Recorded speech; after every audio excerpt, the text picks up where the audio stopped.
Today will speak about undescended testis ಅಂದರೆ ಏನು. ಇದು ಬಂದು ರೀಪ್ರೊಡಕ್ಟಿವ್ ಅನಾಮಲಿ ಅಂತ ಹೇಳ್ತೀವಿ. ಇದು ಆಕ್ಚುಲಿ ಏನಾಗುತ್ತೆ, ಲೆಸ್ ದೆನ್ 1 year ಇರೋ ಇನ್ಫ್ಯಾಂಟ್ಸ್ ಅಲ್ಲಿ ಕಾಣಿಸ್ಕೊಳ್ಳುತ್ತೆ. ಆಕ್ಚುಲಿ ಮಕ್ಕಳು ತಪ್ಪಲ್ಲ, ಇದು ಪೇರೆಂಟ್ಸು ತಪ್ಪಲ್ಲ. ಯಾಕಂದ್ರೆ ಮಗು ಹೊಟ್ಟೆನಲ್ಲಿ ಬೆಳಿಬೇಕಾಗತ್ತಂದ್ರೆ ಟೆಸ್ಟಿಸ್ ಹುಟ್ಟೋ ಟೈಮ್ಗೆ ಸ್ಕ್ರೋಟಮ್ ಅಲ್ಲಿ ಬಂದು ಕುತ್ಕೋಬೇಕಾಗುತ್ತೆ ಆಕ್ಚುಲಿ. ಬಟ್ ಇದೇನಾಗುತ್ತೆ, ಎಷ್ಟೊಂದು ಪೇರೆಂಟ್ಸ್ಗೆ ಇದು ಗೊತ್ತಿರಲ್ಲ ಆಕ್ಚುಲಿ. ಆಯ್ತಾ, ಆಕ್ಚುಲಿ ಏನ್ ಮಾಡ್ಬೇಕು, ಪೇರೆಂಟ್ಸ್ ಅಂದ್ರೆ 1 ವರ್ಷ 2 ವರ್ಷ ಒಳಗಡೆ ಇರುವಂತ ಮಕ್ಕಳಿಗೆ ಸ್ನಾನ ಮಾಡಿಸ್ಬೇಕು ಅಂತಂದ್ರೆ, ಬಟ್ಟೆ ಹಾಕ್ಬೇಕು ಅಂತಂದ್ರೆ, ಎಸ್ಪೆಷಲಿ ಗಂಡ್ ಮಕ್ಳಿಗೆ ಇದು ಆಕ್ಚುಲಿ ಗಂಡ್ ಮಕ್ಳಲ್ಲೇ ಕಾಣಿಸ್ಕೊಳ್ಳೋದು. ಗಂಡ್ ಮಕ್ಳು ಅಂದ್ರೆ ಅವಾಗ ನೋಡ್ಬೇಕಾಗುತ್ತೆ, ಸ್ಕ್ರೋಟಮ್ ನ ನೋಡ್ಬೇಕಾಗುತ್ತೆ, ಮಾತೇನಾದ್ರು ಮುಟ್ಟಿ ನೋಡ್ಬೇಕಾಗುತ್ತೆ, ಎರಡೂ ಟೆಸ್ಟಿಸ್ ಕರೆಕ್ಟ್ ಇದೆಯಾ ಇಲ್ವಾ ಅಂತ.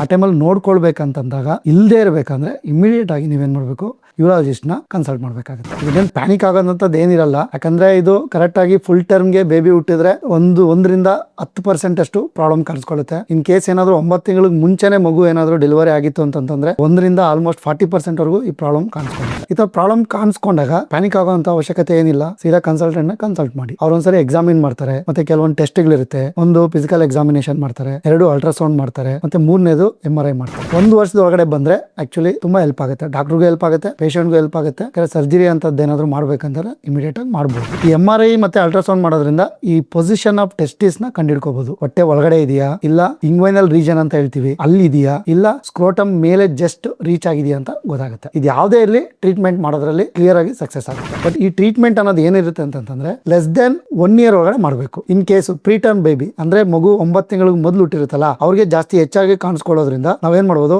6 ತಿಂಗಳವರೆಗೂ ಮಗುನ ವೆಯ್ಟ್ ಮಾಡಿಸ್ಬೋದು. ಏನೋ ಕೆಳಗಡೆ ಬರುತ್ತಾ ಟೆಸ್ಟಿಸ್ ಅಂತ ವೆಯ್ಟ್ ಮಾಡಿ ನೋಡ್ಕೊಂಡಿರ್ಬೋದು. ಇನ್ ಕೇಸ್ ಬರ್ಲಿಲ್ಲ ಅಂತಂದ್ರೆ ಆ ಟೈಮಲ್ಲಿ ಸ್ಕ್ಯಾನ್ಗಳೆಲ್ಲ ಮಾಡ್ಕೊಂಡು 6 months ಇಂದ 1 year ಪೀರಿಯಡ್ ಒಳಗಡೆ ನಾವು ಸರ್ಜರಿ ಮಾಡೋದ್ರಿಂದ ಪೇಷಂಟ್ಗೆ ಟೆಸ್ಟಿಕ್ಯುಲರ್ ಗ್ರೋತ್ ಆಗುತ್ತೆ ಒಂದು. ಮತ್ತೆ ಫ್ಯೂಚರ್ ಅಲ್ಲಿ ಮದುವೆ ಆದ್ಮೇಲೆ ಸ್ಪರ್ಮ್ ಡಿಫೆಕ್ಟ್ ಇರೋದು, ಇನ್ಫರ್ಟಿಲಿಟಿ ಪ್ರಾಬ್ಲಮ್ ಇದೆಲ್ಲ ಸಾಲ್ವ್ ಆಗುತ್ತೆ. ಮತ್ತೆ 2ನೇದು ಮೈನ್ ಟೆಸ್ಟಿಕ್ಯುಲರ್ ಕ್ಯಾನ್ಸರ್ ಅಂತ ಇದೆ, ಅದರಿಂದನೂ ನೀವು ಪಾರಾಗಬಹುದು.